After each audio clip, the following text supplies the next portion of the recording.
In our blood, we have a natural defense against disease, but nature alone is unable to protect us fully. Our bodies are under constant threat from disease. Cancer attacks 1 person in every 3. Bone-weakening disease wrecks the lives of millions. Imagine being able to prevent disease from ever threatening our bodies again. We're going to be able to detect, diagnose, and treat disease, but we're going to detect it prior to it becoming disease.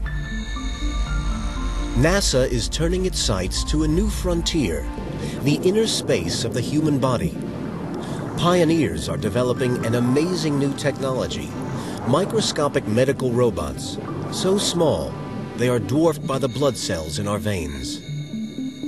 Most of the diseases that afflict us today will be treatable. They'll be gone.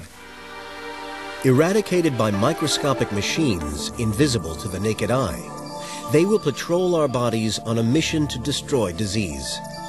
Science fiction will soon become science fact, and the world as we know it will change forever.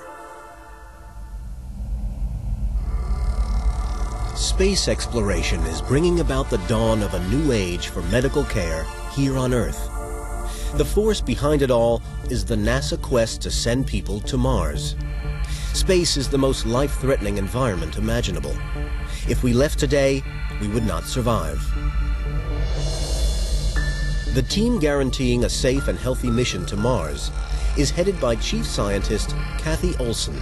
We're going to be going to Mars in 2020, and so we are going to be investing in that research that's going to get us there. NASA is in a race against time. In 2020, the Earth and Mars will be perfectly aligned to make the journey. If we miss this window, it will be another 15 years before the chance arises again. It's an opportunity we can't afford to miss. The crew leaving Earth will have the longest stay in space NASA has ever attempted. Leaving home without proper medical facilities would be deadly. Kathy Olson has to find a way to ensure their safe and healthy return. As chief scientist, the health and safety of the astronauts in long-duration travel is probably one of the most serious challenges that we face. And NASA has set a deadline for accomplishing that challenge at the year 2020. I like a date. When you have a date, you have something to strive for. It's not just in the future. A deadline has proved a good incentive for NASA in the past. We have complete clearance to launch. We are go. 11. But the safe return of astronauts from space has always been the #1 priority. Ever since John F. Kennedy declared NASA's objective to send men to the moon. Liftoff. We have liftoff. I believe that this nation should commit itself to achieving the goal before this decade is out of landing a man on the moon and returning him safely to the Earth. Since the 1950s, literally hundreds of people have worked in space. NASA has never kept an astronaut in space for longer than 12 months.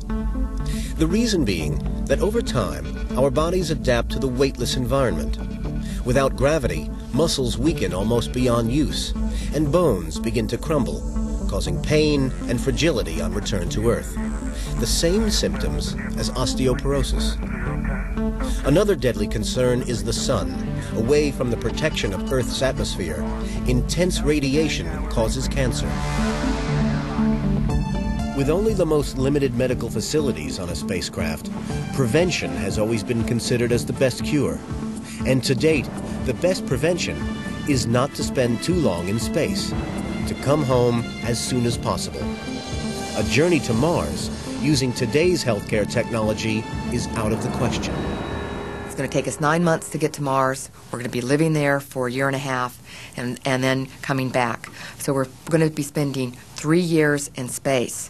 3 years without access to medical care. We're not going to have access to a whole team of doctors, emergency rooms, etc. In the cramped conditions of a spaceship, there's no room for X-ray, CAT scan, or radiotherapy machines. If scientists cannot miniaturize medicine, it will be too dangerous to go to the Red Planet. In 1999, NASA Administrator Dan Golden called a press conference to lay down the medical challenge. The thing that holds us from going to Mars are not the rocket plumes or the power systems or the life support, but how do we keep people healthy for 2 to 4 years when you can't get into an ambulance and go to the hospital? You're going 25,000 miles an hour, you're 25 million miles from Earth, you're not coming home. Dan Golden launched the development of new medical technology that would make it possible to work and live on Mars. Before the exploration and settlement of Mars can begin, NASA must find a way to protect people from the rigors of the crippling space environment, especially against diseases like cancer. They need to evolve an amazing new technology to keep their crews at the peak of physical fitness during their 3 years in the most deadly environment. Once we're actually on Mars, we can't take off again until Mars and the Moon and the Earth and everything is aligned. And we actually would have to live for 1.5 years before we can return. With today's medical technology, the trip to Mars is unthinkable. All astronauts accept the health risks that go with their work. NASA is looking for a way to permanently remove these risks and, in the process, change medical care forever. Zero gravity weakens astronauts, and they need to follow rigorous exercise regimes. But even exercise can't prevent muscles from breaking down. Over a 3-year mission to Mars, whatever physical efforts they make to keep muscles strong, their bodies could be riddled with cancer when they return home to Earth. Before 2020, scientists will need to make a revolutionary change in the healthcare technology that will benefit everyone here on Earth as well. Conventional medical monitoring equipment is too bulky to take to outer space. Therefore, NASA wants to take technology down to a different scale, to the nanoscale of inner space. To do this, scientists will have to make a fantastic voyage to explore inner space and learn more about the human body. On a journey to inner space, microscopic images become wide landscapes to explore. We enter the world of cells, nature's own machines, which never sleep. It is here where NASA wants miniaturized medical robots to work. These machines will not be measured in millimeters, but 1 million times smaller, in nanometers, a scale that can barely be imagined. It's miniaturization in the extreme and very difficult to comprehend. Okay, think about it. A nanometer is 1 billionth of a meter. For instance, a nanometer were an inch wide, then a meter would be 15,000 miles long. Over 15,000, actually about 15,763. A meter is about as long as my arm, and 1,000 times smaller than that is a millimeter, which is something you can see, but it's rather small. 1,000 times smaller than that is a micrometer, or a millionth of a meter, and you really can't see that. That's really teeny. 1,000 times smaller than that is a nanometer, and a nanometer is a billionth of a meter, and it's only slightly larger than the atoms from which we're all made.